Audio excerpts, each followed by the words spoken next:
નમસ્કાર, હું પ્રવીણ. ભાડુતી ભરતી આમ તો ચૂંટણીનું વર્ષ છે, તો રાજકીય ભરતીઓનું વર્ષ છે અને સાથે સાથે સરકારી ભરતીઓનું પણ વર્ષ છે.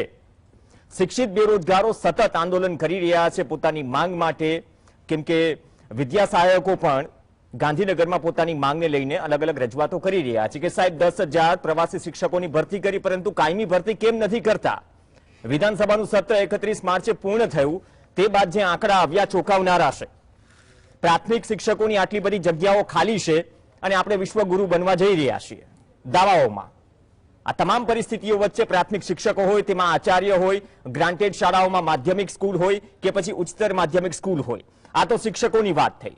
પરંતુ બીજી તરફ આઉટસોર્સિંગનો મુદ્દો હંમેશા સળગતો રહ્યો છે. આઉટસોર્સિંગમાં જે ભરતીઓ થાય છે તેમાં માત્ર શું એજન્સીઓને જ બખા હોય છે, કર્મચારીઓનું શોષણ હોય છે? આ સવાલો 108ના કર્મચારીઓ પણ અગાઉ પૂછી ચૂક્યા છે, આંદોલન પણ થઈ ચૂક્યા છે. પરંતુ જે આંકડાઓ વિધાનસભામાંથી બહાર આવ્યા કે સરકારના મોટાભાગના વિભાગોમાં કુલ 19 થી વધુ વિભાગો છે, તેમાં 9,000 થી વધુ કર્મચારીઓ કોન્ટ્રાક્ટ પર છે. એટલે ભાડુતી ભરતી. સાહેબ, સરકારી વિભાગોમાં જગ્યા ખાલી છે તો પછી ભાડુતી ભરતી કેમ? કાયમી ભરતી કેમ નહીં? શિક્ષિત બેરોજગારોની ફોજ શું રાહ જોઈને બેસે 5 વર્ષ સુધી? જે સ્થિતિ ગ્રામ સેવકોની છે, જે સ્થિતિ વીસીઈની છે, કે જે સ્થિતિ શિક્ષકોની છે, એ સ્થિતિમાં આઉટસોર્સિંગથી જ શું શિક્ષિત બેરોજગારોની સમસ્યાનું આઉટસોર્સ થશે? આ સવાલ વર્ષોથી પૂછાતો આવ્યો છે, આંદોલનો પણ થયા છે. જેમ કે 108નું મેં ઉદાહરણ આપ્યું તો 14 માંગો પર સહમતિ બની, પરંતુ જે પગારની માંગ છે, પગાર ઘટાડ્યો, તેને લઈને હજુ પણ ઘર્ષણ યથાવત છે. હાઈકોર્ટમાંથી પણ જે કંઈ પણ કોર્ટ મેટરો હાઈકોર્ટમાંથી જવાબ આવે ત્યાં સુધી આજે તમામ કર્મચારીઓ છે પોતાની માંગને લઈને લડી રહ્યા છે. તો એજન્સીઓને તગડું કમિશન, બીજી તરફ પગાર મામલે જે સરકારી કર્મચારીઓ છે એ સરકારી કર્મચારીઓનું શોષણ થાય, કેમ થઈ રહ્યું છે? આઉટસોર્સિંગ જ એકમાત્ર વિકલ્પ છે. જે શિક્ષકોની ખાલી જગ્યા, આચાર્યોની ખાલી જગ્યાનો જે આંકડો છે તેની સામે 10,000 પ્રવાસી શિક્ષકોની વાત થઈ, તો સાહેબ કાયમી ભરતી કેમ નહીં? અને આ તમામ મુદ્દે જ્યારે સવાલ કરવામાં આવે છે, માધ્યમ તરીકે અમે પ્રજાનો અવાજ છીએ અને પ્રજાના જે પ્રશ્નો છે, બેરોજગારોના પ્રશ્નો છે, બે ઝીઝક રીતે સરકારને પૂછીશું અને અપેક્ષા પણ રાખીએ કે આ પ્રકારની ડિબેટમાં ન માત્ર પોલિટિકલ કાવા દાવા થાય, પરંતુ સરકાર તરફથી, વિપક્ષ તરફથી તમામ પ્રવક્તાઓ આવે, પોતાનો મત મૂકે. કેમ આઉટસોર્સિંગથી ભરતીઓ થઈ રહી છે, કેમ કાયમી ભરતીઓ સમયસર નથી થઈ રહી, તેનો જવાબ પણ મળવો જોઈએ. નહીં કે પછી આંદોલન થાય અને આંદોલનમાં 2-4 જે વિદ્યાર્થીઓ છે તેની અટકાયત કરવામાં આવે અને બાદમાં કોઈ મધ્યસ્થ રસ્તો કાઢવામાં આવે, કાયમી રસ્તો કોઈ નહીં. તો આ ડિબેટની શરૂઆત થઈ, તો ડિબેટમાં જ્યારે તમામ રાજકીય પક્ષના પ્રવક્તાઓને આમંત્રણ અપાયું છે, તો આજે પણ આમંત્રણ અપાયા, પરંતુ આજે આ ડિબેટમાં ભારતીય જનતા પાર્ટી તરફથી કોઈ પ્રવક્તા નહીં જોડાય, છેલ્લી ઘડીએ જોડાવાની ના પાડી, છતાં પણ હજુ આમંત્રણ આપે છે જીએસટીવી માધ્યમ તરીકે કે 6 થી 7 દરમિયાન ડિબેટમાં કોઈ પણ સંજોગોમાં કોઈ પણ રીતે ફોનથી પણ જોડાય, ચાલશે, પોતાનો મત મૂકે. સાહેબ, ભાગો છો શાના માટે? 25 વર્ષથી વધુ સમયથી આપની સરકાર છે, ભારતીય જનતા પાર્ટીની સરકાર છે, સરકારમાં તમે બેઠા છો, તમારી જવાબદેહી છે કે આ પ્રકારની ડિબેટમાં આવીને પ્રજાના પ્રશ્નો, પ્રજાના મુદ્દે વાત કરવી, તમારો મત રાખવો. તમારી જવાબદારીથી કેમ છટકી શકો? આ સીધો અને સટ સવાલ સત્તાધારી પક્ષના પ્રવક્તાઓને પૂછાઈ રહ્યો છે. તો આજે અપેક્ષા રાખીએ કે આઉટસોર્સિંગનો જે મુદ્દો છે, આ ગંભીર મુદ્દે ચર્ચા થાય ને નિરાકરણ કે સમસ્યાનો ઉકેલ કઈ રીતે આવે તેના મુદ્દે ચર્ચા થાય. તે પહેલા જે અમુક જે ડિટેલ્સ છે એ પણ પીસીઆર ટીમને કહીશ કે ચલાવે સ્ક્રીન પર, કેમ કે જે આઉટસોર્સિંગનો મુદ્દો છે, ન માત્ર એક વિભાગ પૂરતો, સરકારી વિભાગોમાં 19 એવા વિભાગો છે, 19 થી વધુ વિભાગો છે, જેમાં 9,000 થી વધુ કર્મચારીઓ કોન્ટ્રાક્ટ પર છે.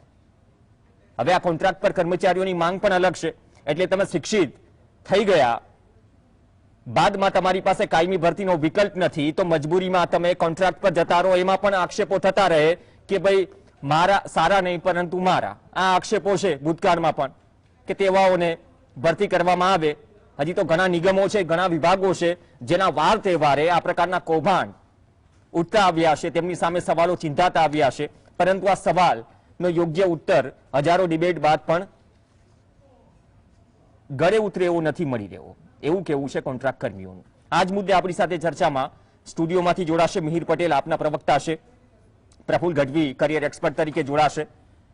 ડોક્ટર કિરીટ પટેલ, ધારાસભ્ય કોંગ્રેસ, તે પણ ટૂંક સમયમાં જોડાશે. યુવરાજસિંહ જાડેજા વિદ્યાર્થી નેતા તરીકે જોડાશે. અને ફરીથી ઉલ્લેખ કરી દઉં કે ભારતીય જનતા પાર્ટી તરફથી પ્રવક્તા અંતિમ ઘડીએ ખસી ગયા, ડિબેટમાં જોડાયા નથી. આમંત્રણ ફરીથી આપી રહ્યા છીએ કે 25 વર્ષથી વધુ સરકારમાં છો આપ, તો તમે પણ આવો ડિબેટમાં, તમારો મત મૂકો.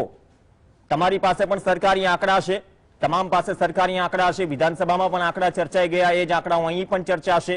પરંતુ આંકડા પાછળનું કારણ અને સત્ય અથવા તો મજબૂરી શું છે સાહેબ? કે તમારે આઉટસોર્સિંગથી ભરતી કરીને એજન્સીઓને પૈસા આપવાના, તેથી ઓછો પગાર જે તે કર્મચારી છે તેને મળે. તો દર વર્ષે આ પ્રકારના મુદ્દાઓ ચર્ચાય છે, તો સમાધાનથી કેમ બચો છો? પ્રફુલ ગઢવી આપણી સાથે છે. પહેલો સવાલ પ્રફુલ ગઢવીને. પ્રફુલ ગઢવી, જે વિભાગો છે એ ચાહે પ્રવાસન વિભાગ હોય, યાત્રાધામ વિકાસ બોર્ડ હોય, તમામ હોય, માર્ગ મકાન વિભાગ હોય, ગૌસેવા, ગોચર, આમ તો કેટલા ગામમાંથી 2500 થી વધુ ગામમાંથી ગોચર ગાયબ છે એવો વિધાનસભાના આંકડાઓ કહે છે. પરંતુ કેમ આઉટસોર્સિંગ થી જ ભરતી? મેં 108 નો ઉલ્લેખ કર્યો. આ જયારે ખબર પડી 108 ના કર્મચારીઓને કે સાહેબ અમારો 2017 થી મુદ્દો અધ્ધરતાલ છે, અમુક માંગણીઓ વિશે ચલો સહમતિ પણ બની, પરંતુ પગારના મુદ્દે હજુ પણ અમે રાહ જોઈ રહ્યા છે. 2022 આવી ગઈ, ચૂંટણીનું વર્ષ આવી ગયું અને ચૂંટણી વહેલી થશે એવી ચર્ચાઓ પણ થઈ રહી છે. પણ આઉટસોર્સિંગ કરવાથી જ શું શિક્ષિત બેરોજગારો છે તેની સમસ્યા આઉટસોર્સ થશે? કેમ કાયમી ભરતી નથી થઈ રહી? 19 થી વધુ વિભાગો છે, શું કાયમી ભરતી ન કરી શકીએ કે સરકારની તિજોરી ખાલી ખમશે?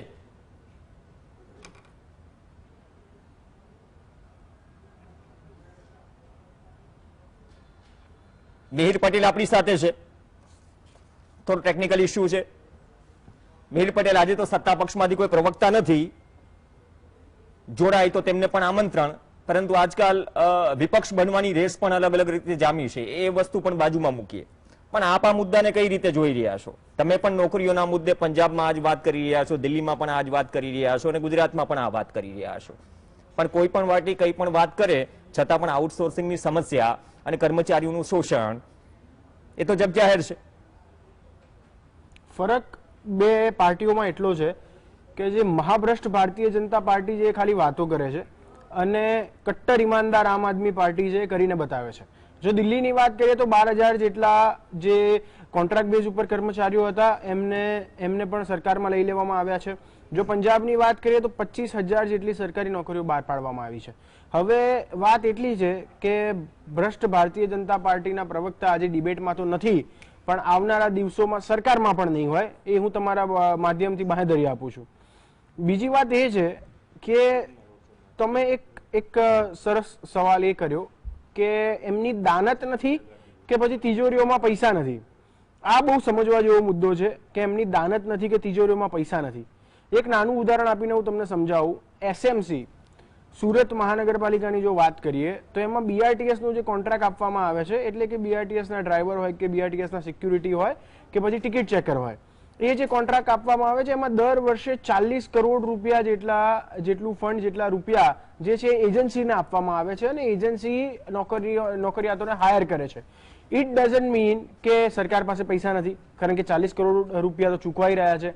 સીધો મતલબ એમ થાય છે કે તમને પણ હું બિરદાવવા માંગુ છું કે આ મુદ્દો તમે લીધો છે અને તમે ખુલીને આ મુદ્દા ઉપર વાત કરી રહ્યા છો. તમે જુઓ, જે લોકોને સરકાર એજન્સી હાયર કરે છે, એજન્સી વાળા જોબ આપે છે, પણ એમાં એજન્સીનું કમિશન કેટલું વધારે હોય છે. એટલે એજન્સી હાયર કરવાની મજબૂરી કેમ? હું એ જ સવાલ પૂછી રહ્યો છું. આઉટસોર્સની ભરતીઓ માત્ર ગુજરાતમાં નથી થઈ રહી, પણ આપણે ગુજરાતમાં આટલો સળગતો મુદ્દો છે તો વાત કરી રહ્યા છીએ. આ મુદ્દે આગળ આવીશું. મિહિરભાઈ, પ્રફુલ ગઢવી આપણી સાથે જોડાઈ ગયા છે. પ્રફુલભાઈ, સ્વાગત છે આપનું. પ્રફુલભાઈ, 19 થી વધુ સરકારના જે વિભાગો છે તેમાં 9,000 થી વધુ કર્મચારીઓ કોન્ટ્રાક્ટ પર છે. હવે આ મજબૂરી છે આઉટસોર્સિંગ થી ભરતી કરાવવાની કે એજન્સીઓને જે બખા થાય, સામે કર્મચારીઓનું શોષણ થાય, એ પણ કર્મચારીઓ સવાલ ઉઠાવી રહ્યા છે. તો આ તો કઈ પ્રકારની સ્થિતિ? મતલબ કે આઉટસોર્સિંગ થી જે શિક્ષિત બેરોજગારોની સમસ્યા છે તે આઉટસોર્સ થશે, અથવા તો મજબૂરીમાં સ્વીકારી લે તમામ કર્મચારીઓ, વિદ્યાર્થીઓ, શિક્ષિત બેરોજગારો કે ભાઈ ને આ નહીં તો આ એટલીસ્ટ આમાં તો નોકરી મળી રહી છે? આ કેવી સ્થિતિ? અહીંયા પ્રવીણભાઈ આપણે વાત કરીએ કે ભાઈ સરકાર છે મોટા ભાગના વિભાગોમાં આઉટસોર્સિંગથી ભરતી કરે છે અને કાયમી ભરતી કરતી નથી. એના પાછળના 2-3 રીઝન છે પહેલું રીઝન એ છે કે જો આઉટસોર્સિંગની ભરતી કરવામાં આવે તો 11 મહિના કરતા વધારે એને પ્રોબ્લેમ ના રહે, 11 મહિના પછી વ્યક્તિને છૂટો કરી શકાય. બીજી વાત આપણે એ કરી શકીએ કે અહીંયા આજના ન્યૂઝપેપરની અંદર જોઈએ તો સરકારના જે મોટાભાગના વિભાગ એટલે કે 19 જેટલા વિભાગ છે એમાં જે વિધાનસભાની અંદર પ્રશ્ન પૂછાયો અને કયા કયા વિભાગમાં કેટલી કેટલી જગ્યાઓ ખાલી, તો 9000 કરતા વધારે કર્મચારીઓ કોન્ટ્રાક્ટ ઉપર ત્યાં નોકરી બજાવે છે અને એ લોકો 11 મહિનાના કોન્ટ્રાક્ટ ઉપર પાછલા 3-4 વર્ષથી 11 મહિના એના માટે રિન્યુ કરવામાં આવે છે. અહીંયા આપણે જોઈએ તો 108 જે છે ને એ કોવિડની અંદર જબરજસ્ત ચાલતી સેવા હતી. એ 108 નો સમગ્ર ગુજરાતનો સ્ટાફ તમે જુઓ ને તો એ કોન્ટ્રાક્ટ પદ્ધતિ પર ચાલે છે. એમાં કોન્ટ્રાક્ટ પદ્ધતિ પર આ જે સ્ટાફ ચાલે ને એમાં કોઈને ફાયદો હોય ને તો હરીફરીને ફાયદો માત્ર કોન્ટ્રાક્ટરોનો છે અને ગણીને 6 જ કોન્ટ્રાક્ટરો ગુજરાતની અંદર છે કે જે લોકોને આ પ્રકારના કોન્ટ્રાક્ટ આપવામાં આવે છે. સમગ્ર ગુજરાતની અંદર 12.5 લાખ લોકો આજે કોન્ટ્રાક્ટ ઉપર નોકરી કરી રહ્યા છે, જે લોકો દર 11 મહિના થાય એટલે 12મા મહિનાને નવેસરથી રિન્યુ કરવામાં આવે. એવા ઘણી જગ્યાએ છે કે એ લોકો 55 મહિના નોકરી કરી છે છતાં પણ એને કાયમી કરવામાં આવ્યા નથી. આના પાછળનું સરકારનું લાંબા ગાળાનું આયોજન હું તમને કહી દઉં કયા પ્રકારનું છે કે સૌથી પહેલા તેને ફિક્સ પગારમાં લીધો હોય તો 5 વર્ષ પછી એને ફૂલ પગારમાં પરિવર્તિત કરવો પડે. 5 વર્ષ પછી ધારો કે 25 વર્ષ નોકરી કરે એને પેન્શન આપવું પડે, એને ગ્રેજ્યુટી આપવી પડે, એને બીજા બધા જે કાયમી લાભ હોય ધારો કે મેડિકલનો લાભ છે, બાળકો ભણવાનો લાભ છે, અથવા તો જે સરકારી કર્મચારીઓ નોકરી કરતા એના માતા પિતા બીમાર પડ્યા અથવા તો એને ઘર લેવાનો એ પ્રકારનો લાભ છે, તો કોન્ટ્રાક્ટ પરના કર્મચારીને કોઈ પણ પ્રકારનો આવો લાભ આપવામાં આવતો નથી.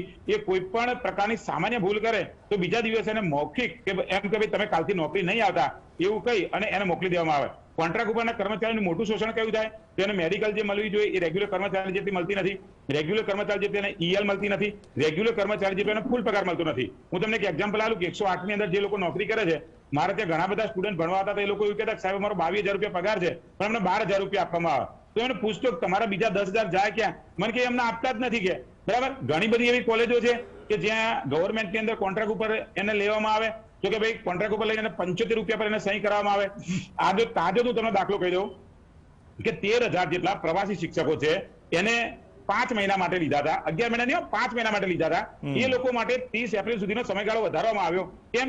13,000 રેગ્યુલર શિક્ષકોની ભરતી ના કરવી પડે. રેગ્યુલર શિક્ષકોની ભરતી કરવાનું જૂથ મોટું થઈ જાય. એ બધા શિક્ષકો છે એને કાયમી બધા લાભ આપવા પડે. અહીંયા તમે જો પ્રવાસન વિભાગમાં 393 જણા નથી, યાત્રા બોર્ડ વિભાગમાં 86 જણા નથી, માર્ગ મકાન વિભાગમાં 36 જણા નથી, ગૌચર જે વિકાસ બોર્ડ છે એમાં 9 જણા નથી, કૃષિ વિભાગ નિગમ 282 જણા નથી. સરકાર મોટી મોટી વાતો કરે ખેડૂતોનો પગાર ડબલ કરી નાખીશું, ખેડૂતોની ગરીબી ડબલ થઈ જાય, ખેડૂતો તો એના પૈસા તો 0 થઈ ગયા બરાબર. એના છોકરા ભણવાની જગ્યાએ હાવ મજૂર બની ગયા. ખેડૂતમાંથી આગળ જવાની જગ્યાએ પણ પ્રફુલ ગઢવી તમે એમ કહો છો કે કોન્ટ્રાક્ટ પર એટલા માટે લે છે કે કર્મચારીઓને બાકી બધી જે સુવિધાઓ છે ન મળે. એમાં પણ હવે જૂની પેન્શન યોજનાની માંગ થઈ રહી છે. હવે જો આ બધા ખર્ચાઓથી બચવા માટે સરકાર જો કોન્ટ્રાક્ટથી ભરતી કરે તો પછી જૂની પેન્શન યોજનાઓ તો બહુ દૂરની વાત રહી. અરે પણ જૂની પેન્શન યોજના હું એ જ કહું છું જે સેફ્ટી સિક્યોરિટીની વાત થઈ રહી છે. તમારી વાત સાચી છે. એ જૂની પેન્શન યોજના તો રાજસ્થાન વાળા આલી, જ્યાં સરકાર તો અલગ ચાલે, કોંગ્રેસની સરકાર ચાલે છે ને, એટલે જે જગ્યાએ પોલિટિકલ કમ્પેરિઝન થતી રહેશે ને. આમાં હું એ જ વાત કહું છું કે પ્રાથમિકતા અથવા તો ઈચ્છા શક્તિ. જો જૂની પેન્શન યોજના મતલબ હમણાં પણ જૂની પેન્શન યોજના ના વિરોધમાં હમણાં 17 વર્ષ થયા તો વિરોધ પ્રદર્શન થયા કે ભાઈ જૂની પેન્શન યોજનાઓ આપો. ઘણા બધા ઉદાહરણ પણ હતા કે 15-17 વર્ષમાં કોવિડમાં જે લોકો ગયા તો અત્યારે પેન્શન કેટલું મળે છે. હું એ કહું છું જૂની પેન્શન યોજના સામેની ઈચ્છા શક્તિ જો અહીંયા કોન્ટ્રાક્ટ પર કર્મચારીઓ રાખી અન્ય મતલબ ખર્ચાઓથી જ બચવું હોય તો એ વસ્તુ તો દૂરનું એક્ઝામ્પલ છે. બહુ મોટી વાત હું તમને એ કહું કે જે લોકો ધારાસભ્ય એક વખત ચૂંટાઈ જાય ને 5 વર્ષ એને એકવાર પેન્શન મળે, બીજી વખત ચૂંટાય એટલે બીજી વાર પેન્શન મળે, ત્રીજી વાર ચૂંટાય એટલે ત્રીજી વાર પેન્શન મળે.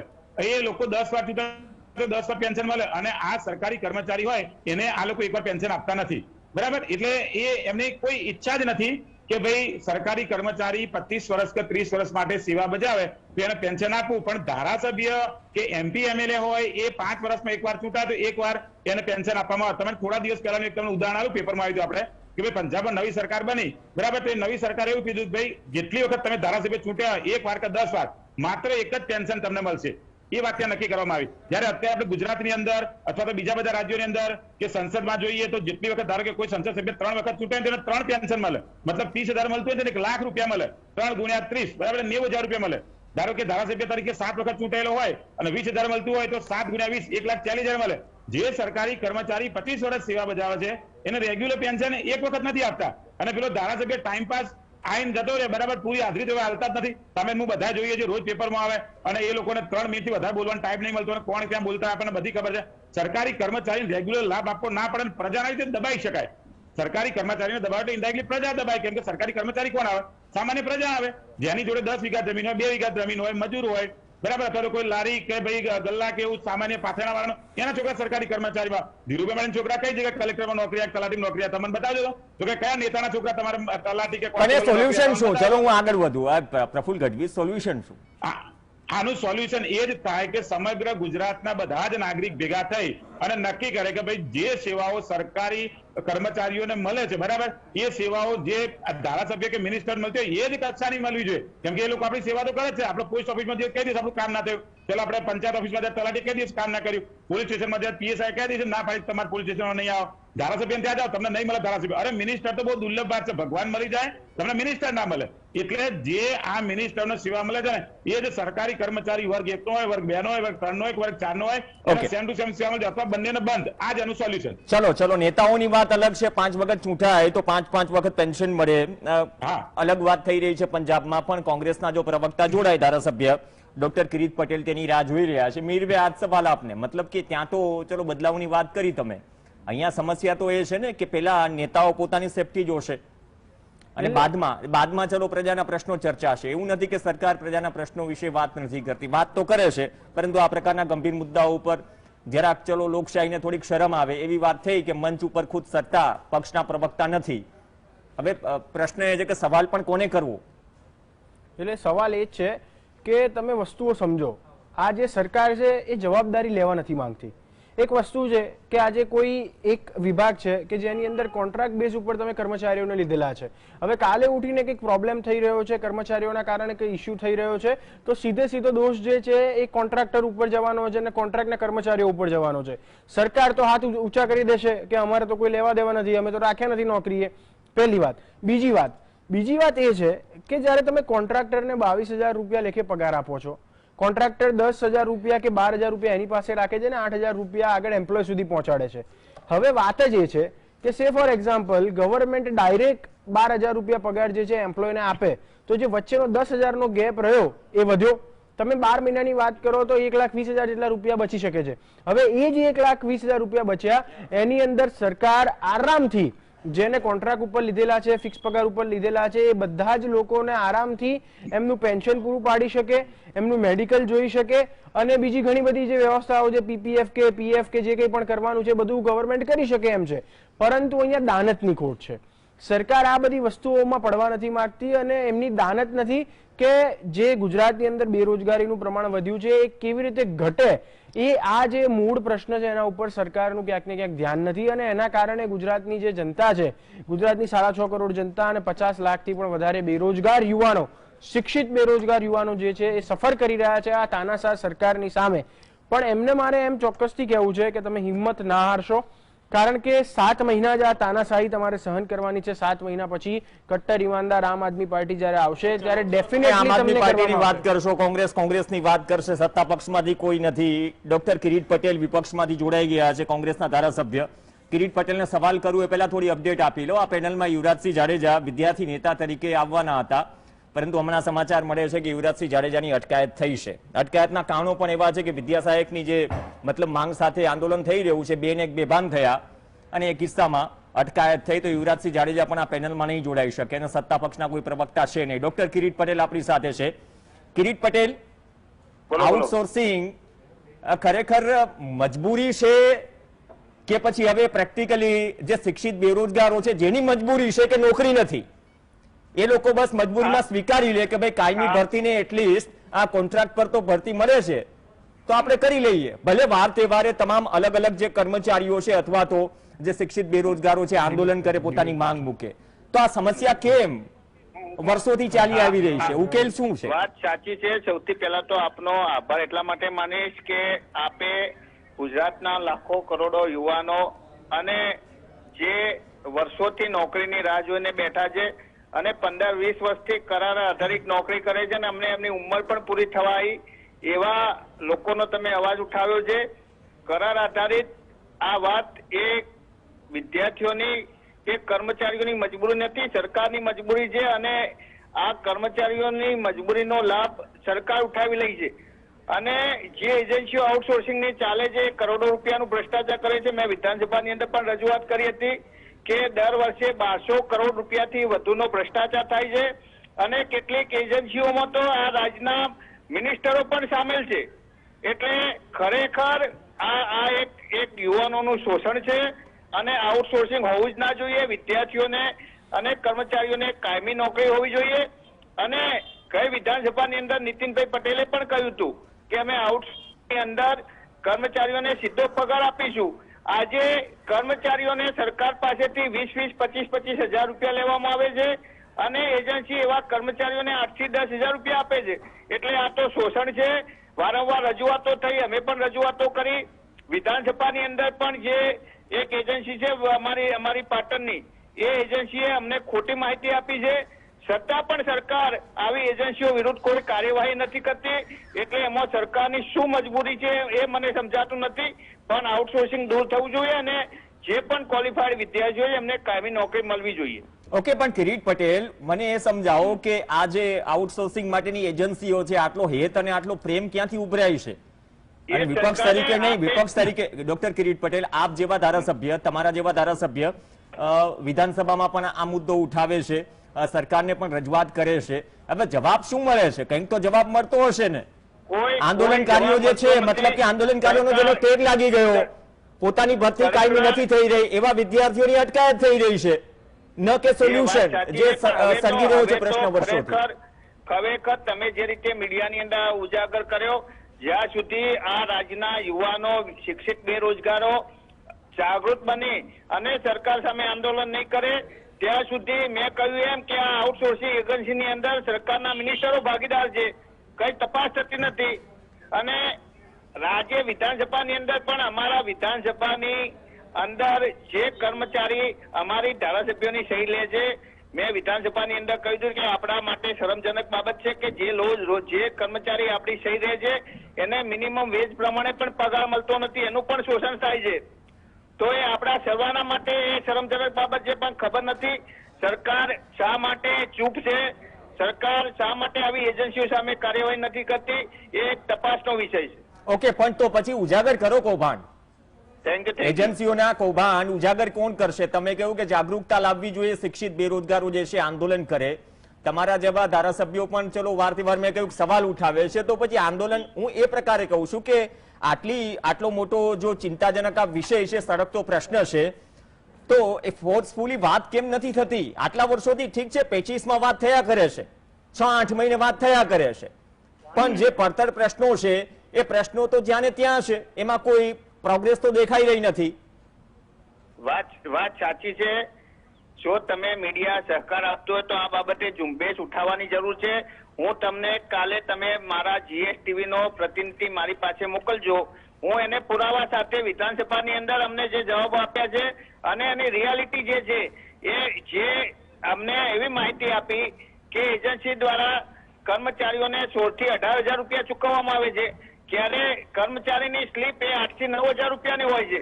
એટલે વિધાનસભાની અંદર પણ જો આ લોકો ગેરમાર્ગે દોડતા હોય તો સરકાર કેટલી દબાયેલી છે કે સરકારની શું મજબૂરી છે એ મને સમજાતું નથી.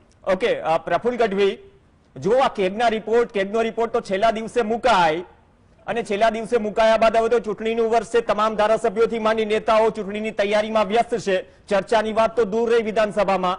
કેગના રિપોર્ટને સમજતા 1 મહિનો થઈ જશે.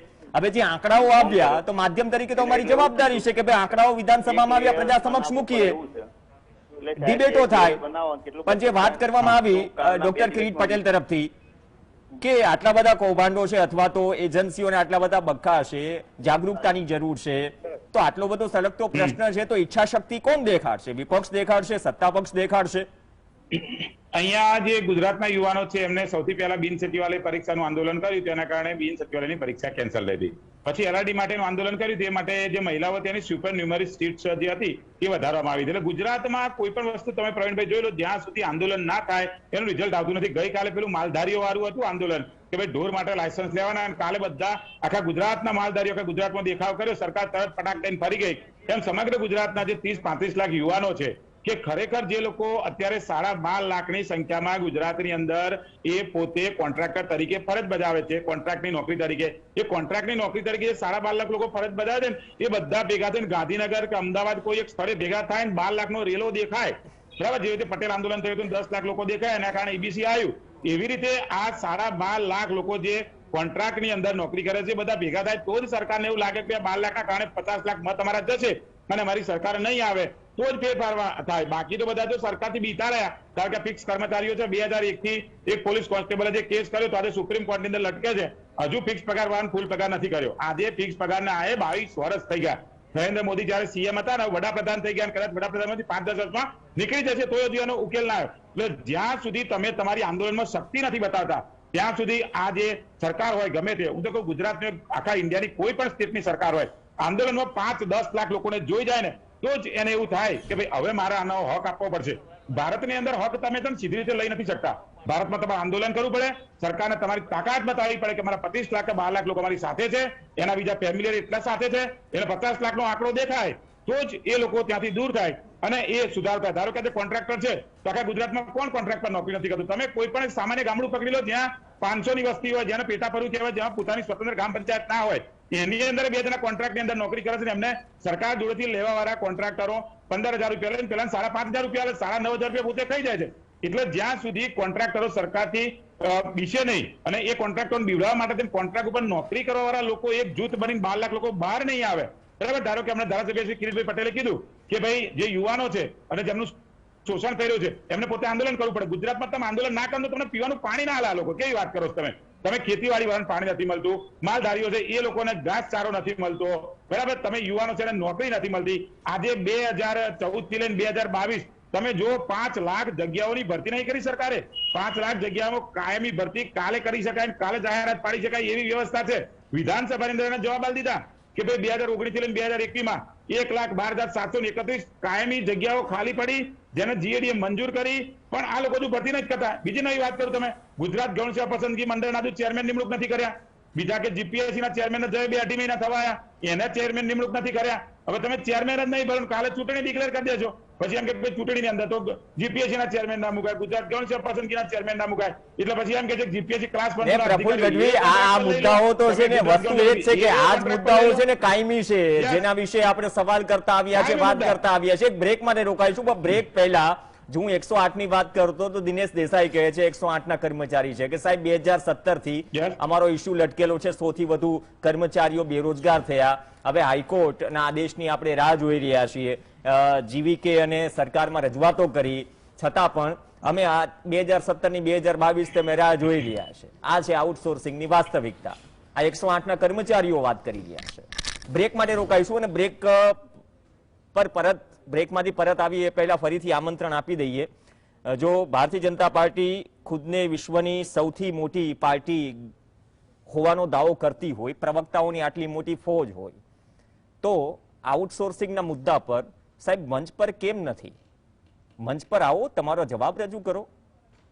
છેલ્લી ઘડીએ ડિબેટમાંથી ખસી જવું અથવા તો ડિબેટમાં ન આવવું એ કદાચ લોકતંત્ર માટે સારી બાબત નથી કે સત્તા પક્ષમાંથી કોઈ પ્રવક્તા ન આવે. અને યુવરાજસિંહ જાડેજા પણ પેનલમાં હતા, પરંતુ તેની અટકાયત થઈ. જે આંદોલન ચાલી રહ્યું છે ગાંધીનગરમાં, ત્યાં પણ એક અલગ કિસ્સાઓ છે. તો આ ડિબેટને આગળ વધારીશું અને એ સમજીશું કે ભાઈ ઈચ્છા શક્તિ ખરેખર કેમ નથી, અથવા તો મજબૂરી એવી તો શું સરકારની છે અથવા તો સત્તા પક્ષની છે કે પ્રવક્તા પણ ન મોકલો અને ભરતી માટે તમે આઉટસોર્સિંગ માટે કોઈ એજન્સી હાયર કરો અને એવા આક્ષેપો લાગતા રહે કે એજન્સીઓને બખાશે અને કર્મચારીઓનું શોષણ છે. બ્રેક બાદ ચર્ચા યથાવત. Welcome back. ભાડુથી ભરતીની વાત કરી રહ્યા છે. કોન્ટ્રાક્ટ આઉટસોર્સિંગ થી કર્મચારીઓ, સરકારના 19 થી વધુ વિભાગ, 9,000 થી વધુ કર્મચારીઓ કોન્ટ્રાક્ટ પર છે. તો સરકારની તો એવી શું મજબૂરી કે આ તમામ પરિસ્થિતિઓમાં ભાઈ કાયમી ભરતી નહીં, ઘણી બધી બાબતોમાં થાય છે, પણ ઘણી બધી બાબતોમાં કેમ આઉટસોર્સિંગ થી ભરતી થાય છે? શોષણનો મુદ્દો, શોષણના સવાલો આઉટસોર્સિંગ કર્મચારીઓ તરફથી ઉઠતા આવે છે. અને શિક્ષિત બેરોજગારો માટે શું આઉટસોર્સિંગ થી ભરતી થવું એ પણ એક શું મજબૂરી છે? કેમ કે ભરતીની ટાઈમલાઈન 5-5 વર્ષ સુધી વીતી ગયા, હજુ ગ્રામ સેવકની ભરતી નથી થઈ. તલાટીની પણ એ જ સ્થિતિ છે. વીસી પોતાની માંગ પર અલગ રીતે વાત કરી રહ્યા છે. તમામ પરિસ્થિતિઓ વચ્ચે ચર્ચા આગળ વધારીએ. ભાજપના પ્રવક્તાને આમંત્રણ સતત અપાઈ રહ્યું છે, પરંતુ તે ડિબેટમાં નથી ગેરહાજર છે આટલા ગંભીર મુદ્દા પર. મિહિર પટેલ આપણી સાથે છે. મિહિરભાઈ, જે કિરીટ પટેલે વાત કરી ચલો વિપક્ષની હોડ તમે તમારી રીતે ફોડી લેજો, પણ જનતાને કે શિક્ષિત બેરોજગારોને જાગૃત કરવા, એ તો જાગૃત છે જ, એની પરિસ્થિતિ જાણે છે કે ભાઈ તમામ અભ્યાસ પૂર્ણ થયા પછી, તમામ મેરિટમાં આવ્યા પછી 5-5 વર્ષ સુધી કોઈ ભરતીની રાહ જોતા હોય તો તેની વ્યવસ્થિત રીતે સ્થિતિ જાણે છે. આપણા કરતા તે લોકો વધુ સારી રીતે જાણે છે. તો શું માત્ર એક આંદોલન જ વિકલ્પ છે, અથવા તો તમે પણ કેમ આ બાબતને ઉજાગર નથી કરતા? તમે જે મતલબ દિલ્હી કે પંજાબનું ઉદાહરણ આપો છો, તો આ મુદ્દો તો આટલો ગંભીર છે કે આ મુદ્દો લાર્જ સ્કેલ પર રજૂઆત કરવી જોઈએ, માત્ર વિરોધના રૂપમાં ને એક સમસ્યાના રૂપમાં. જી બિલકુલ, તમારી વાત બહુ સાચી છે. એટલે વાત એવી છે કે જનતાને જાગૃત કરવાની જરૂર નથી, સરકારને જાગૃત કરવાની જરૂર છે. હવે આમ આદમી પાર્ટીએ જે છે એ આવા દરેક મુદ્દાને આગળ લાવવા માટે અને સરકારના કાન મચેડવા માટે ઓલવેઝ તત્પર હોય છે. એટલે આ મુદ્દાને લઈને પણ આમ આદમી પાર્ટીના લેટરહેડ ઉપર કેટલાય નિવેદનપત્રો સરકારમાં ગયા છે. બીજી વાત, હવે આમ આદમી પાર્ટીની એક મોટી ટીમને ગાંધીનગરની અંદર પ્રવેશ આપવા માટે પ્રતિબંધ કરાઈ ગયો છે. જ્યારે આમ આદમી પાર્ટી આંદોલન કરવા માટે બેસે કે આંદોલન કરવાની તૈયારી કરે ત્યારે આમ આદમી પાર્ટીના કાર્યકરોને ઘરે જ ડિટેન કરી દેવામાં આવે છે. જેવી રીતે હમણાં જે આંદોલન ચાલી રહ્યું છે એમાં યુવરાજસિંહભાઈને પણ ડિટેન કરી લીધા છે. એટલે આ તાનાશાહી અને ઘમંડી સરકાર જે છે એ એક હદથી શાસન ચલાવવા માંગે છે અને કોઈનું સાંભળવા નથી માંગતી. એવું નથી કે સરકાર આ મુદ્દાઓ ઉપર કામ નથી કરી શકતી, ચોક્કસથી આ મુદ્દાઓ ઉપર એકદમ સરળતાથી કામ થઈ શકે એમ છે, પણ ક્યાંક ને ક્યાંક એમની દાનતમાં ખોટ છે. જે અત્યારની ચાલુ સરકાર છે એ જુમલા કરવામાંથી ઊંચી નથી આવતી, રોડ શો રેલીઓ કરવામાંથી ઊંચી નથી આવતી. તમે પણ કરો છો, સામે કામ પણ આપીએ છીએ ને સાહેબ, સામે કામ આપીએ છીએ ને, એમને કહો કે 25,000 હા, પણ એમ તો સામે એટલું કામ પણ આપીએ છીએ ને સાહેબ, જનતાનો પ્રેમ લઈએ છીએ, એમને પ્રેમ નથી મળતો, સામે કામ આપીએ છીએ. 25,000 જેટલી સરકારી નોકરીઓ સાહેબ. ચલો ઇન્ટેન્સ તમામ પોલિટિકલ પાર્ટીનો બહુ ક્લિયર હોય, બરાબર ના, ના, તમે clear કેમ નથી? મીર reason પટેલ એક સિમ્પલ સવાલ, બોલો. જે વિવાદ જે ગાંધીનગરમાં થયો, કમલમની જગ્યાએ ગૌણ સેવા પસંદગી મંડળ પણ જઈ શક્યા હોત, આમાં શું થાય? એ તમારી કેમ ગૌણ સેવા પસંદગી મંડળ જઈએ? ત્યાં તો દરવાજા બંધ હતા. કેવી રીતે જઈએ મીર પટેલ, હું તમને એ જ કહું છું કે ત્યાં છે ને પછી આ પ્રકારના વિવાદો થાય ને તો સીધું રાજકીય સ્વરૂપ અપાઈ જાય છે, મૂળ મુદ્દો ભૂલાઈ જાય છે. હું તો મને 30 મૂળ સેકન્ડ મુદ્દો ભૂલાઈ જાય 30 સેકન્ડ છે. આપો એ અવદશા છે શિક્ષિત બેરોજગાર. 30 સેકન્ડ આપો, હું તમને કહું કેમ આ મુદ્દો ના ભૂલાય એના માટે 30 સેકન્ડ આપો, હું તમને કહું. રેલી કરી ભ્રષ્ટ ભારતીય જનતા પાર્ટીએ 60 કરોડ રૂપિયા વાપર્યા. જો એ 60 કરોડ રૂપિયા બચાયા હોત તો કદાચ આ જે અત્યારે આપણે જે ટોપિક ઉપર ચર્ચા કરી રહ્યા છીએ અને કોન્ટ્રાક્ટ બેઝ ઉપર જે છોકરાઓ છે એમને કાયમી કરી શક્યા હોત. એટલા માટે અમારે આ રોડ શો નો ઉલ્લેખ કરવો પડે છે. બરાબર, અમારી વાત કરીએ તો અમે કોઈ આવા જૂજ પૈસા રોડ શો માં નાખ્યા નથી. બીજી વાત, સર પહેલા જનતાને પ્રાયોરિટી આપી છે. 10 દિવસમાં 10 ઐતિહાસિક નિર્ણયો કર્યા છે. એમાં આ કાયમી ભરતી કરવાના 25,000 જેટલી સરકારી નોકરીઓ કાયમી ભરતી કરવાની પણ વાત અંદર આવી ગઈ છે. એટલે આમ આદમી પાર્ટી જે છે એ ખાલી બોલ બચ્ચન નહીં પણ કામ કરીને દેખાડે છે. અને જ્યારે ભ્રષ્ટ ભારતીય જનતા પાર્ટીની વાત આવે છે ત્યારે આ એક મુદ્દો નહીં, તો આવા અનેક મુદ્દા તમે જોઈ લો કે જેમાં સતત અવિરતપણે ભ્રષ્ટ ભારતીય જનતા પાર્ટી નિષ્ફળ જઈ રહી છે. દરેક વસ્તુ માટે આંદોલન કરવું પડે છે. ડોક્ટરો આજની આજનો દાખલો લઈ લો સાહેબ, ડોક્ટરો હડતાલ ઉપર છે, એના કારણે થઈને સિવિલમાં 70 જેટલી ઇમરજન્સી સર્જરી અટકી ગઈ છે. બરાબર, શિક્ષકો આંદોલન પર છે, વિદ્યાર્થીઓ આંદોલન ઉપર છે, ઓલમોસ્ટ દરેક ક્ષેત્રના લોકો આંદોલન ઉપર છે. એટલે એકાદ ક્ષેત્રનો કોઈ માણસ આંદોલન ઉપર હોય તો આપણે એવું ગણીએ કે એ ક્ષેત્રના લોકોનો કે પછી વિપક્ષની ભૂમિકામાં ક્યાંક અમારી ભૂલ હશે એવું આપણે માનીએ. પણ કોન્સ્ટન્ટ આંદોલન થઈ રહ્યા છે ગુજરાતની અંદર. એ યુવાનો આંદોલન કરે, ખેડૂતો આંદોલન કરે, શિક્ષકો આંદોલન કરે, રોજગારી શિક્ષિત લોકો આંદોલન કરે, બેરોજગારો આંદોલન કરે અને રોજગાર છે એ લોકો પણ આંદોલન કરે. એટલે આ સ્પષ્ટપણે એમ કહેવા માંગુ છું તમામ કે જગ્યાએ આંદોલન ચાલી રહ્યા છે. ડોક્ટર કિરીટ પટેલ, આમ તો આંદોલન પણ ચૂંટણીના વર્ષમાં સંખ્યાઓ વધી જાય, તાપી પાર્લિંગ પ્રોજેક્ટને લઈને જે પણ આંદોલન થયું ત્યારે એલિગેશન ચલો ભૂલી જઈએ, રાજકીય પાર્ટીઓ એકબીજા પર લગાડે છે, ભાઈ કોંગ્રેસ ટેક ઓવર કરે છે, બીજેપી ટેક ઓવર કરે છે, આમ આદમી પાર્ટી આંદોલનને ટેક ઓવર કરે છે, બધું જ ભૂલી જઈએ. પણ આ બધી વસ્તુઓ થાય એમાં મૂળ મુદ્દાઓ દબાઈ જાય છે ને. તમે બહુ સારી વાત કરી કે પ્રતિનિધિને મોકલજો, હું પુરાવા પણ આપીશ, અને જીએસટીવી પણ બાંહેધરી આપે છે કે જો પુરાવા આપશો તો આ મુદ્દે અહેવાલ પણ પ્રસારિત કરશે અને આટલા જ કડક શબ્દોમાં જે તે જવાબદાર વ્યક્તિ કે વિભાગ છે એને સવાલ પણ કરશે. એ ગજ્જુ જીએસટીવી ધરાવે છે. તો એવી તો વાત છે ને કે મૂળ મુદ્દાઓ ભૂલાઈ જાય છે. 2017માં પણ આ સમસ્યા હતી આઉટસોર્સિંગની, ત્યારે પણ આઉટસોર્સિંગના કર્મચારીઓ પોતાની વાત મૂકી રહ્યા હતા, શોષણની વાત મૂકી રહ્યા હતા. 5 વર્ષ વધુ વીતી ગયા, હજુ પણ આપણે એ જ મુદ્દા પર ચર્ચા કરી રહ્યા છીએ. કિરીટ પટેલ જી, આપે સાચી વાત કહી, પરંતુ આ સરકારી જે કરાર આધારિત રોજમદાર કર્મચારીઓ છે એ બહાર એટલા માટે નથી આવતા કે એમને નોકરીમાંથી કાઢી નાખવાની વાત કરે છે. અને જે હમણાં વાત થઈ અમારી એજન્સી રાજદીપ એજન્સીની મેં વાત કરી. રાજદીપ એજન્સીની અંદર અમારા રાજ્યના મિનિસ્ટરોની ભાગીદારી છે. એટલે આ બાબતે પણ તપાસ થાય. અને હું તો જે કર્મચારીઓ કોની ભાગીદારી છે કિરીટ પટેલ? હેલો ડોક્ટર કિરીટ પટેલ, કોની ભાગીદારીની આપ બોલો. વાત કરી રહ્યા છો?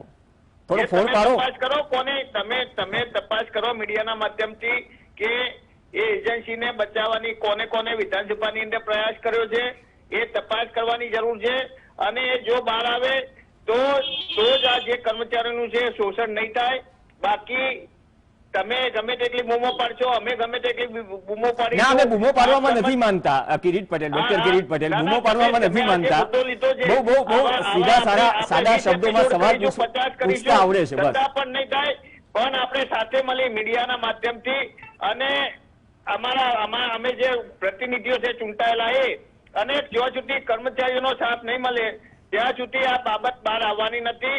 એટલે ખરેખર તો આ બાબતે જે અગાઉ તપાસો થઈ છે અને જે એજન્સીઓ છે એ એજન્સીઓને રાજ્ય સરકારે બ્લેક લિસ્ટેડ કરેલી છે. એક જિલ્લામાં બ્લેક લિસ્ટેડ હોય અને બીજા જિલ્લામાં હજુ પણ એને કામ આપવામાં આવે છે. એટલે આ બાબતે જ્યાં સુધી સરકાર મક્કમ નહીં બને અને સરકાર જોડે રહી, મારો સરકાર ઉપર સ્પષ્ટ આક્ષેપ છે કે આ જોડે રહી અને ભ્રષ્ટાચાર કરાવવાનું આ એક માધ્યમ બન્યું છે. અને આની તપાસ કરવામાં આવે તો મેં અગાઉ પણ કહ્યું કે એક વર્ષે 1200 થી 1500 કરોડ રૂપિયાથી વધુનું આ કૌભાંડ છે અને એની અંદર સરકારની ભાગીદારી છે. ચલો, તમે આક્ષેપ કર્યો કે 1200-1500 કરોડનું કૌભાંડ છે ને બીજી વાત કે માધ્યમ તરીકે અમે પણ તપાસ કરીએ તો પછી હારીજ એપીએમસી વાળો જે મુદ્દો ઉઠ્યો હતો તો આટલા ગંભીર મુદ્દા પર અમે પાણી પત્રક પણ લાવ્યા હતા અને 24 કલાક સુધી પાણી પત્રક થ્રુ કે આ મુદ્દો કેવો છે કે ચલો આ મુદ્દામાં જો આક્ષેપ થઈ રહ્યા છે કે ભ્રષ્ટાચાર થયો છે તો પાણી પત્રક સુધી એ વાત મૂકી હતી સરકાર સુધી કે પાણી પત્રક જો દર્શાવે કે 14-15 ગામોમાં ચણાનું વાવેતર ન થયું હોય છતાં પણ ખરીદી થઈ જાય, રજીસ્ટ્રેશન થઈ જાય, પણ એ મુદ્દે ખબર ને ભીનું સંકેલાઈ ગયું છે કે કેમ, એ પણ એક ગંભીર સવાલ છૂટે છે. પ્રફુલ ગઢવી 1200-1500 કરોડની વાત કરી રહ્યા છે કૌભાંડની ડોક્ટર કિરીટ પટેલ, અને જે બ્લેકલિસ્ટેડ એજન્સીઓ છે એને પણ કામ અપાવવાની વાત થઈ રહી છે, તો પછી આટલો હેત અને પ્રેમ કેમ? અને બીજી વાત જે મૂળ નીકળી કે ભાઈ કોન્ટ્રાક્ટ પર જે કર્મચારી છે પોતાની માંગ પર કરે તો એક ડર એ પણ રહેલો છે કે ભાઈ જે છે એ પણ નોકરી ગુમાવશે. તો આ તો અહીંયા તલવારની ધાર પર ચાલવા જેવી સ્થિતિ છે. પ્રવીણભાઈ, મોટી વાત અહીંયા એ છે કે આપણે ગુજરાતની અંદર જેટલા પણ કોન્ટ્રાક્ટની અંદર કર્મચારીઓ નોકરી કરે છે એ 25,000 રૂપિયા સરકાર જોડેથી કોન્ટ્રાક્ટરો પગાર લઈ પેલા વ્યક્તિને 12,000 રૂપિયા પગાર આપે છે અને વચ્ચેનો 12,000 થઈ જાય છે. એ 12,000 એ લોકોને મળે છે કે જે લોકો વચ્ચે દલાલ કહેવાય. એ દલાલો જેમ કિરીટભાઈ વાત કરી એમ મિનિસ્ટરોને પણ આપતા હોવા જોઈએ, કારણ કે એમને જે એજન્સીનું નામ દીધું કે રાજદીપ એન્ટરપ્રાઇઝ, બરાબર, તો એ બ્લેક લિસ્ટેડ છે. એના સિવાયની બીજી 2-3 વડોદરા અને રાજકોટ બ્લેક લિસ્ટેડ છે. છતાં પણ આજની તારીખમાં એના લાખ કોન્ટ્રાક્ટરો એના સરકારની અંદર નોકરી કરે છે.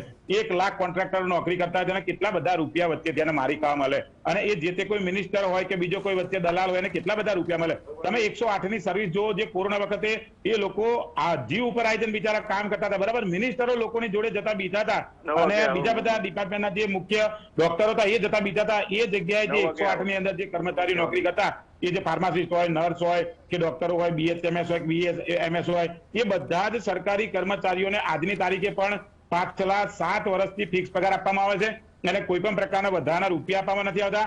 અને એ લોકો કોઈ પણ પ્રકારનો સામાન્ય કોઈ વસ્તુની ડિમાન્ડ કરે તો નોકરીથી છૂટો કરી દેવામાં આવે છે. એને કોઈ જ કાયમી લાભ મળતો નથી. આજે તમે હેલ્થ વિભાગ, જેને આરોગ્ય વિભાગ કહેવાય, બરાબર, એની અંદર તમે આવી ચોરી કરો એને પૂરા પૈસા ના લો તો એ કાલે એનું ઘરનું કોઈ મરી જાય તેનું ઘર કેવી રીતે ચાલવાનું?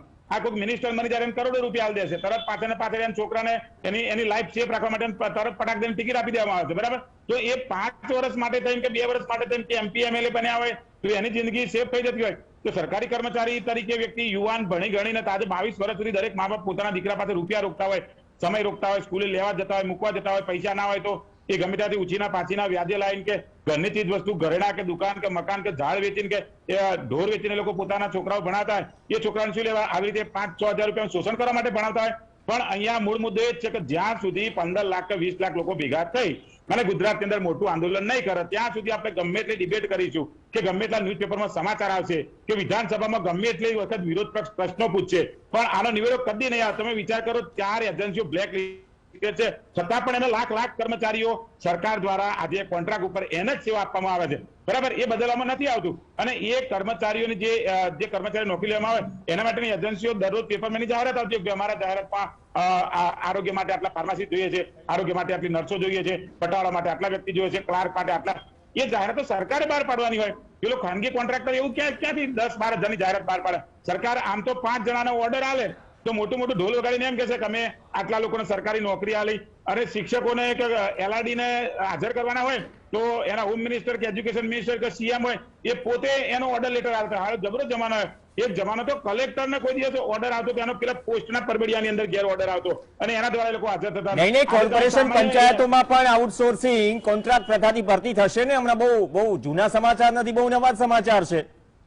અરે કોર્પોરેશનમાં તમે જો અમદાવાદ કોર્પોરેશન તમને વાત કરું, EMC માં અત્યારે તમે જો ને તો 180 ફાર્માસિસ્ટ છે ને એ ફિક્સ પગારમાં છે, 200 જેટલી નર્સો ફિક્સ પગારમાં છે. આખા અમદાવાદમાં 160 કે 70 જેવા નાના મોટા સેન્ટર છે, બધા ડોક્ટર કોન્ટ્રાક્ટર ઉપર છે. તમે અમદાવાદમાં મને એક કાયમી ડોક્ટર બતાવો. ચલો અમદાવાદ મ્યુનિસિપલ કોર્પોરેશન છે EMC, એ કોરોના 2019ની સાલથી લઈને અત્યાર સુધીમાં કેટલા કાયમી ડોક્ટર છે તમે પ્રવીણભાઈ તપાસ કરો, તમને ખબર પડશે 10 ડોક્ટર કાયમી નથી, બધા કોન્ટ્રાક્ટ ઉપર 4-11 મહિનાના. અને એ ડોક્ટરો ખુદ જ એમ કહે છે કે ભાઈ અમને કાયમી લે તો સારું. ચલો, મૂળ મુદ્દો એ છે કાયમી ભરતી કેમ નહીં, અને આ તમામ સવાલો કે આક્ષેપો કે જે મુદ્દા ચર્ચાયા અનફોર્ચ્યુનેટલી આ ડિબેટમાં સત્તા પક્ષના પ્રવક્તા નથી. એ સત્તા પક્ષ જે ખુદને વિશ્વની સૌથી મોટી પાર્ટી ગણાવે છે, પ્રવક્તાઓની આટલી મોટી ફોજ છે, કદાચ આ તમામ સવાલોના જવાબ એમની પાસેથી પણ લઈ શકાયા હોત, કેમ કે ટુ વે ડિબેટ થવી જોઈએ, બંને તરફ બેલેન્સ ડિબેટ થવી જોઈએ. અનફોર્ચ્યુનેટલી સત્તા પક્ષના પ્રવક્તા નથી આટલા ગંભીર મુદ્દા પર. તો પછી આપણને પણ સવાલ થાય કે આટલી બધી ગંભીર સમસ્યા વર્ષોથી ચાલી રહી છે, તો પછી આ સમસ્યાનું આઉટસોર્સ કઈ રીતે થશે? આ તમામ મુદ્દાઓ હજુ લટકી રહ્યા છે, સળગી રહ્યા છે. ઉપરથી પ્રાથમિક શિક્ષકોની ભરતી બાકી છે, 16,300 શિક્ષકોની ઘટ છે જેની ભરતી નથી થઈ. તેમાં 1028 આચાર્યો છે તેની ભરતી નથી થઈ. માધ્યમિક, ઉચ્ચતર માધ્યમિક, ગ્રાન્ટેડ ને બધી વસ્તુઓ અલગ 28,000ની આસપાસ આંકડો પહોંચે છે. આ તો સ્કૂલ અને શિક્ષણની વાત થઈ. આરોગ્યથી માંડીને, પંચાયતથી માંડીને, મહેસૂલ વિભાગથી માંડીને તમામ જે ભરતીઓ છે એ ભરતીઓમાં ઓલરેડી જગ્યા ખાલી છે. જે થઈ છે એ કોન્ટ્રાક્ટથી ભરતીઓ થઈ છે, તો કોન્ટ્રાક્ટથી ભરતીઓમાં પણ સવાલો છે. આ સવાલનો જવાબ મેળવવાનો પ્રયાસ કર્યો અને સવાલો સામે આક્ષેપો મળ્યા, પરંતુ અનફોર્ચ્યુનેટલી ફરીથી કહું છું કે સત્તા પક્ષના પ્રવક્તા નથી, એથી જવાબ નથી મેળવી શક્યા. અપેક્ષા રાખીએ કે આ પ્રકારના ગંભીર મુદ્દા પર એટલીસ્ટ જે પાર્ટી ખુદને સૌથી મોટી પાર્ટી ગણાવે છે અને જવાબદેહી અને જવાબદારી પણ છે એમની, કે અહીં આવી મંચ પર રહી પોતાની વાત પણ મૂકે. કેમ કે લોકતંત્રમાં બે તરફથી ડિબેટ થવી જોઈએ, વાત મુકાવી જોઈએ. પછી એમ ન કહેતા કે વન વે ડિબેટ થઈ રહી છે. તમામ પ્રયાસો પોણા 1 કલાકથી થઈ રહ્યા છે કે ભાઈ આવો, આમંત્રણ આપીએ છીએ, પોતાનો મત મૂકો અને બાયસનેસ ન હોઈ શકે. અને બીજી વાત એક પણ સ્પષ્ટીકરણ કહી દઉં કે બૂમ પાડવામાં નથી માનતા, પણ સીધી સાદી ભાષામાં સવાલ કરવામાં માનીએ છીએ. અને સવાલોથી કદાચ એમ લાગતું હોય કે બૂમ પડી રહી છે, ખોટું લાગે તો 2 રોટલા વધારે ખાઈ લેજો. આભાર તમામ મહાનુભાવો ડિબેટમાં જોડાયા, મિહિરભાઈ, ડોક્ટર કિરીટ પટેલ અને પ્રફુલ્લ ગઢવી. આ સાથે ચર્ચામાં હાલ બસ આટલું જ. નમસ્કાર.